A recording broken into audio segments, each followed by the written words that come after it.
Assalamu alaikum wa rahmatullahi wa barakatuh. The next point. For women,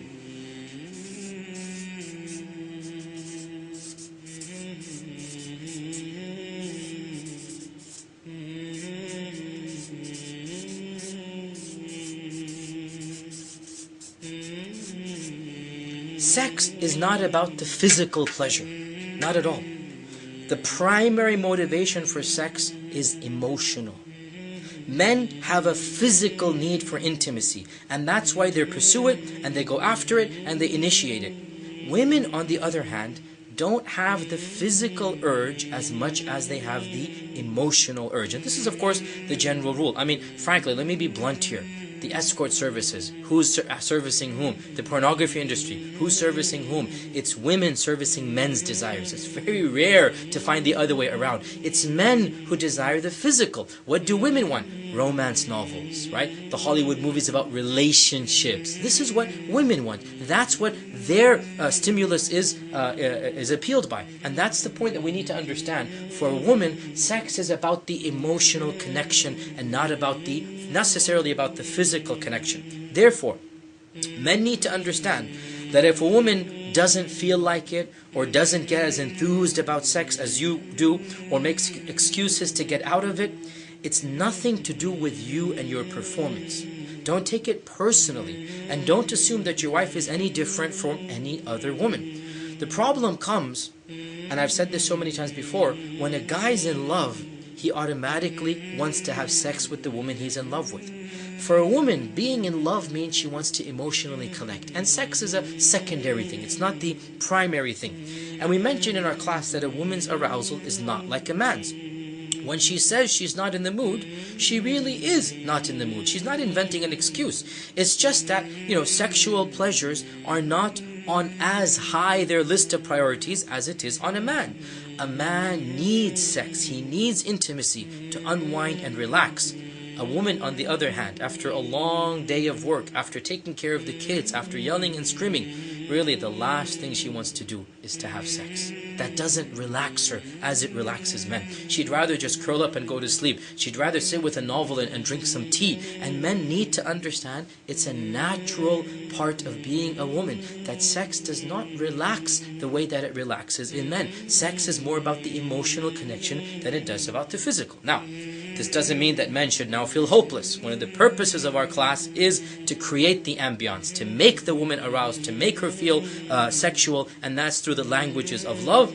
A woman is aroused when she feels wanted, when she feels pursued, when she feels her husband notices her, vies for her attention, when it's obvious that she is desired.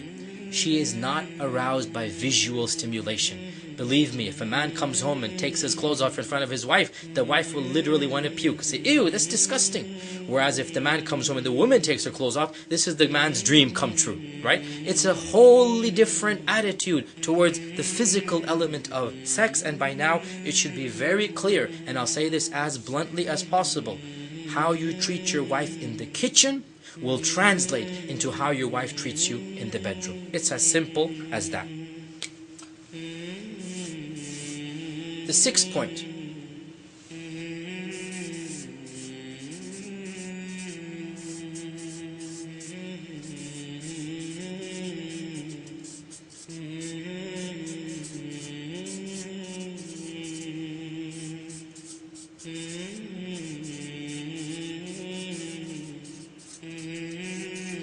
Women want to feel beautiful by dressing up, by the clothes that they wear, by the garments that they put on, by the perfume that they put on.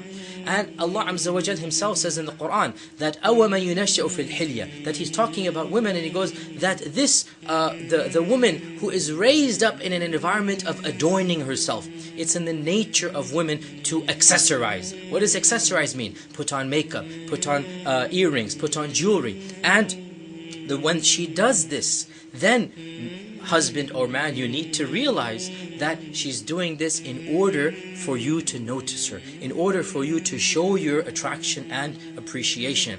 It is one of the worst crimes you can do as a husband, that when your wife changes her hairstyle, you don't notice it. When the wife dresses up, you don't comment about it.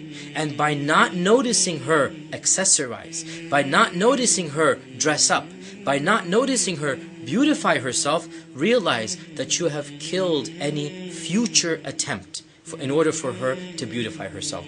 Men, you need to take a mental notice when your wives dress up and when your wives change their appearance. And the flip side of this, never ever stare at another woman in your wife's presence. Of course, you shouldn't do this anytime. Allah Azza wa Jal has not allowed us to do this. But wallahi, brothers, even non-Muslims who don't believe in Allah realize how crude and how vulgar it is to stare at another woman right in front of your wife. You're destroying her self-confidence. You're destroying her love for you. Also realize that it's simply undignified. It's simply not going to get you anywhere to crack jokes about a second wife in front of her. I'm not making fun of the concept of a second wife. What I'm saying is, do you really think your wife is going to love you more? Do you really think that's going to make her appreciate you more if you casually throw in every second sentence a joke about a second wife? That's not the way to do it. And our Prophet ﷺ never once joked about another woman, even if he married one. He didn't crudely throw it as a taunt every time something happened. That's not the way of a gentleman. You need to show your wife that she is the most important, the most beautiful object on earth. And that's not going to be done if you stare at other women. And the final point that I want to mention,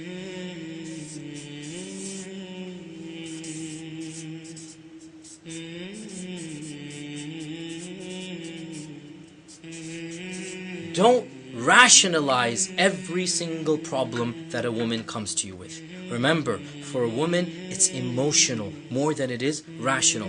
One of the biggest differences between men and women is they want to think things through without any emotion. Just the cold, hard, bare facts. And that's not why the woman is coming to you. She's coming for empathy and sympathy. Don't view this as being any better or worse than you. It's just the way that Allah subhanahu wa ta'ala created her. And that's exactly what our Prophet ﷺ referenced. That, look, you cannot get a woman to think like a man. He said in that famous hadith that a woman was created from a rib, and a rib is crooked, and the most crooked part is the highest part. Now, this is a long hadith about what this means, but the bottom line is the Prophet ﷺ is saying, you cannot make a woman like a man. If you try to do it, you're going to break her, and breaking her means divorcing her. You have to benefit from her as she is, which means emotionally, physically, physiologically, psychologically, emotionally, she is different from the man. In conclusion, brothers and sisters, men and women, husbands and wives, realize وَلَيْسَ الذَّكَرُ كَالْأُنْثَى. The man is not like the woman. جزاكم الله خيرا